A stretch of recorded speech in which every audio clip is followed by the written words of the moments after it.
Students, हम आपकी regular class ले रहे हैं और इसमें हम आपको काफ़ी मेथड प्रोवाइड कर चुके हैं डिफरेंट टॉपिक्स के ऊपर। आप सब पीजी के स्टूडेंट्स हैं और जब आपका पीजी कंप्लीट होगा तो आप प्रतियोगी परीक्षाओं से रूबरू होंगे। हमने इतना स्टडी मटेरियल प्रोवाइड किया है। अब आज मैं उस स्टडी मटेरियल के बीच में से प्रतियोगी परीक्षाओं में पूछे जाने वाले कुछ प्रश्न लेके आई हूँ, जिनके उत्तर मैं कल आपको की पेपर के रूप में प्रोवाइड करूँगी। आपका उद्देश्य ये होना चाहिए मेरे इस क्वेश्चन आंसर सेशन का कि आप जो कुछ भी पढ़ते हैं, जो कुछ भी नोट्स लेते हैं, उस नोट्स के माध्यम से आप किस तरह से प्रतियोगी परीक्षाओं के प्रश्नों को हल कर सकते हैं। दूसरा, आपको ये पता होना चाहिए कि प्रतियोगी परीक्षाओं में किस तरह के प्रश्न पूछे जाते हैं।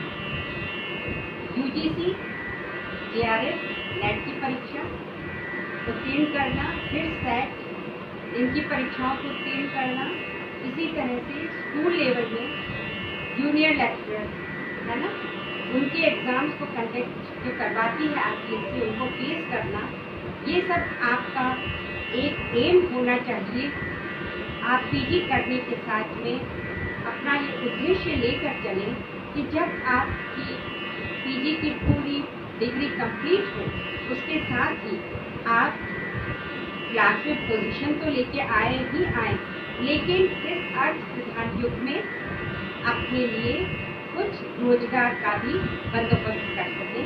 इसके लिए प्रतियोगी परीक्षाओं की तैयारी अगर समानांतर चलती रहेगी तो मैं सोचती हूँ आपका भविष्य सुखद रहेगा।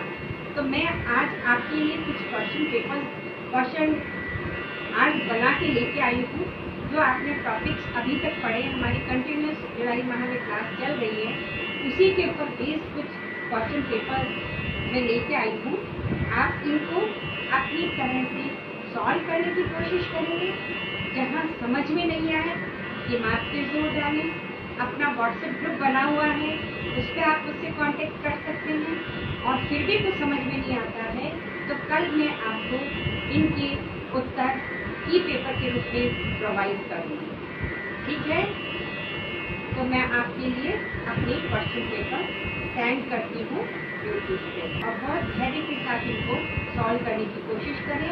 ये जो क्वेश्चन हैं वो मैंने डिफरेंट फील्ड से लिए हैं, जो मैंने अब तक आपकी क्लासेज ली है, लगभग सभी टॉपिक और कुछ जीके पे आधारित भी हैं, जो कि संगीत से जुड़े हुए हैं। तो आप के लिए मैं इसको सेंड करती हूँ और आप इसको बहुत धैर्य से सॉल्व करिए, और जहाँ कुछ समझ में नहीं आता है व्हाट्सएप पे मेरे से कॉन्टेक्ट करिए। थैंक यू बच्चों।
ये मैंने आपको कुछ प्रश्न दिए हैं, सामान्य ज्ञान से रिलेटेड हैं, बट हैं सारे जो टॉपिक्स मैंने अब तक पढ़ाए हैं उन टॉपिक के अंदर से हैं, लेकिन हैं सब सामान्य ज्ञान के। आप ये सोचेंगे कि मैडम इस तरह की पंक्तियाँ तो बीच में कहीं आई नहीं, तो मैं आपको बता दूं, आप लोग पीजी के स्टूडेंट्स हैं, बिल्कुल रटालोजी नहीं चलती है। कुछ आपको जनरल अवेयरनेस भी होनी चाहिए कि आज के इस दौर में संगीत का प्रयोग कहाँ कहाँ हो रहा है, उस समय कहाँ होता था।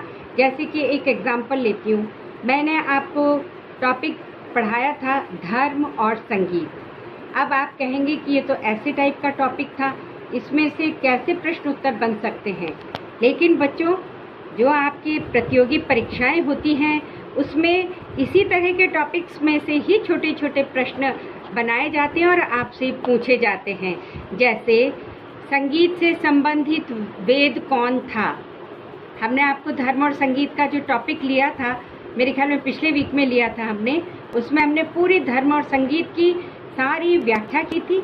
विश्व के पटल पे भारतीय यानी देश काल और वातावरण के संदर्भ में, और फिर उसके बाद में लोक स्तर पे तीनों ही स्तर की विस्तृत व्याख्या की थी। और जब हम अपने मतलब भारत के परिप्रेक्ष्य में जब धर्म और संगीत की व्याख्या कर रहे थे, तब हमने सारे पीरियड्स के बारे में बताया था।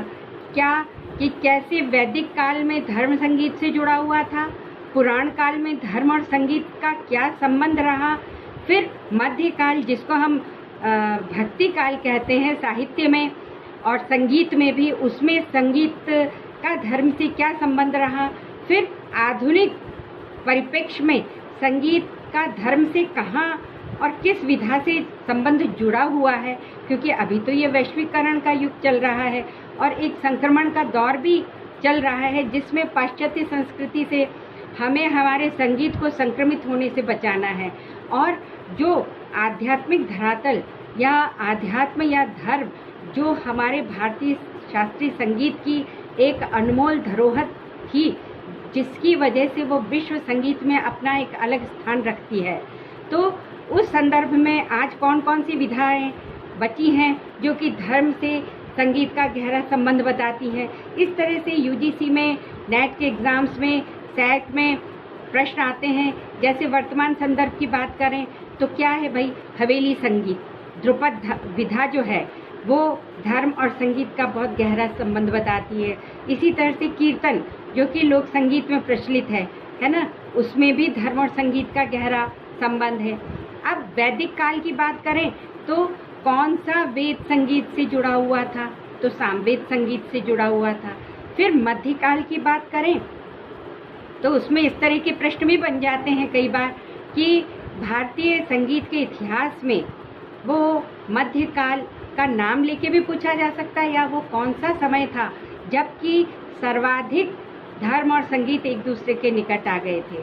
तो उसमें मध्यकाल तो पूरा ही भक्ति काल था, और जितने भी हमारे संत और भक्त कवि रहे हैं, भक्त कहना चाहिए साधक रहे हैं, उन सभी ने अपने उपासना का माध्यम संगीत को ही माना। चाहे वो हठयोगी कबीर हो और चाहे वो भक्तिमती मीरा हो। सूरदास जी अंधे थे, स्वामी हरिदास जो थे वो तो उनका तो संगीत के माध्यम से ही ईश्वर से साक्षात्कार होता था। आपने जैसा पढ़ा भी होगा कि सम्राट अकबर ने कहा कि तानसेन तुम इतना अच्छा क्यों नहीं गाते जितना तुम्हारे गुरु स्वामी हरिदास गाते हैं।